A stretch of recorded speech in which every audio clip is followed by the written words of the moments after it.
It's been a while since COVID has topped the headlines, but people are still curious about the state of respiratory viruses in our area. To help keep residents informed, Madison health officials will soon roll out a new tool.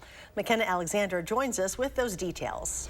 Tonight, the Madison Common Council authorized the moving of funds to build a new respiratory pathogen surveillance system. This future resource is something officials at Public Health Madison and Dane County say will help keep track of viruses in our area.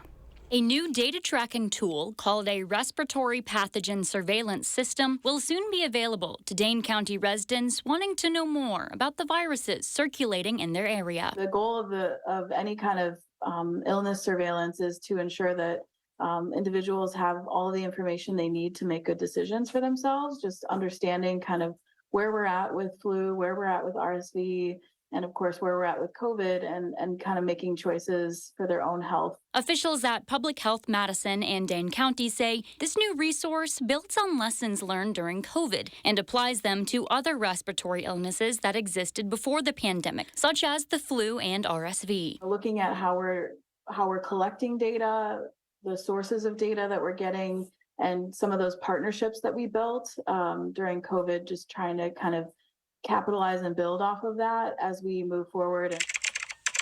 Not only will the new tool help public health track respiratory illnesses, it will also offer transparency to a community that, since COVID, has become accustomed to having the latest data readily available. We're hoping to have this available for folks who are kind of looking to navigate this upcoming respiratory virus season in this, again, post-emergency declaration, post-COVID. We saw there was a lot of people that liked having that information available and accessible. So we're hoping that we can kind of continue that and maintain it moving forward. PHMDC expects to have the respiratory pathogen surveillance system up and running by this fall.